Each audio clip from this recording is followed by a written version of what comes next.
Хурлын хэвлэлийн албанд илэрхийлж явсан байна гэсэн. За Ганбаатар гишүүнүүд өнөөдөр хэлэхдээ одоо товыг бол 11 сарын 7-нд бол товлоно гэсэн ийм байр суурьтай байгаа. Эсн ямар ч тач одоо хэрвээ цаг хугацаанаас хойш бол 11 сарын 7-нд ойдлохын асуудлаар Ганбаатар гишүүн замун байр зүгт гишүүн одоо улсын хурлын дижитал байр зүгт нь орол мэтгэлцэх нь тодорхой болж байна. За өнөөдрийн хэвлэлийн багварлын сонгуул шалтгаан бол уулуурхайн ассоциацийн гүйцэтгэх захирал алгааг шүүхт өгч байгаагаа сэтгүүлчид танд мэдээлээ. За шалтгаан нь юу вэ гэхээр уулуурхайн ассоциацийн одоо гүйцэтгэх захирал алгаа сайхны одоо хэвлэл төвсөн ярилцлаганда за улсын хурлын гишүүн Ганбаатар одоо оюутлахын гэрээг ашиггүй болсон гэж үзэж байгаа одоо үндслэл бол тийм ч одоо сайн зүйл биш. Энэ бол одоо цаана хин нэгэн хүн одоо байгаа хин нэгэн хүний удирдлагын дор за тэгээ Монгол улсын эрх шийд нийцэхгүй харь орны бодлогод нийцсэн ийм зүйл яриад байна гэсэн байдлаар асуудал хандсан байна. За энэ бол Ганбаатар гишүүн одоо гүтгэлгийн шин чанартай ийм ярилцлага болсон гэдгийг өнөөдөр хэвлэлийн урлагаар мэдэгдэжсэн.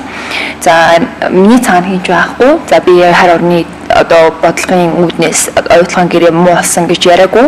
Би бол улсын хурлын гишүүнийхээ хуваар за энэ оюутлахын гэрээг сайжруулах одоо ийм үүрэгтэй хүн. Тэгээ оюутлахын гэрээг бол ийм зарчмын зөрүүтэй ойлголтууд байгаа. Үүнийг нэгтгэхийн тулд бас хэвлэлийн хурал хийхийг одоо юу мэтгэлцэн хүртэл хийхээр нэрмэлзээд явж байна. Энэ гэрээг бол зайлшгүй шинжлэх өөрчлөх шаардлагатай гэдэг дээр ганцхан миний бивч өөр бас 25 гишүүн байгаа гэдэг өнөөдрийн хэвлэлийн урлагаар мэдэгдэжсэн. За тэгээд ямар шалтгаанаар намайг ингэж доромжилсан зам одоо гүтгэж байгаа юм бэ? Нэгээ заавал одоо нотлох баримттай нийл болгож байгаа гэж хэрэгтэй гэдэг юм шаардлага тавьж байгаа. Тэгээд нөгөө талаар одоо энэ алгаа уулуурхайн ассоциацийн гүйцэтгэх захирлыг бас шүүхт үснэ мэдгдсэн маа. Ингээд дараах харин анхаарлыг нандуулъя. Хүн иргэдэд төлөөлж одоо сонгогчдоо төлөөлж уулуурхайн талаар ярилцъя, мэдээлэл авъя.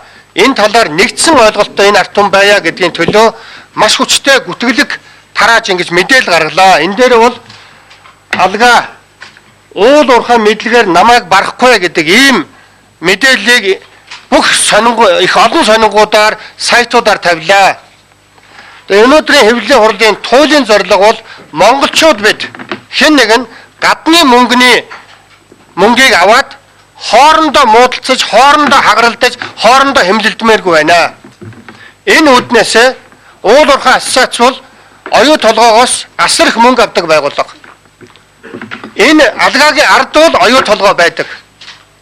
Энэ хүн оюу толгой эрх ашигын төлөө улсын хурлын гишүүний нэр хүндэд халдаж гүтгэж доромжлоо. Хэлсэн үг нь бол нөгөө тагур мань яриг далдаас юм удирдаад байна гэж байгаа. Энийг нотлоо.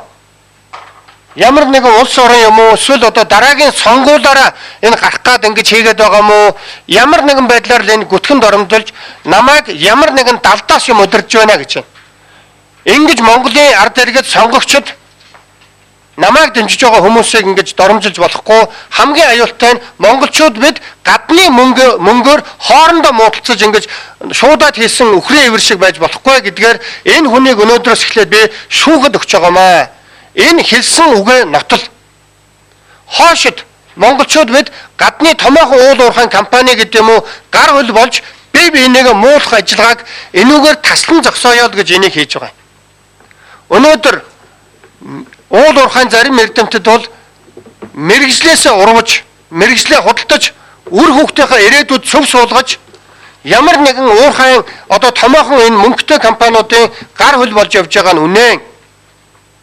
Ийм байдлыг Монгол гаргамааргүй байна. Улсын хурлын гишүүний хувьд энэ оюу толгойн гэрээний талаар иргэдэд ийм нийтээрээ ийм сөрөг бодолтой, нийтээрээ ийм эргэлтсэн хоёрдмол бодолтой байгаа үед энэ асуудлыг гаргаж тавиад энэ асуудлыг болж өгвөл мэтгэлцээд нэгдсэн ойлголцолд хүрч боломж байдсан бол ярилцъя гэдэг энэ асуудлыг тавьж байгаа нь бол их хурлын гишүүний үндсэн үүргээ биелүүлж яваа.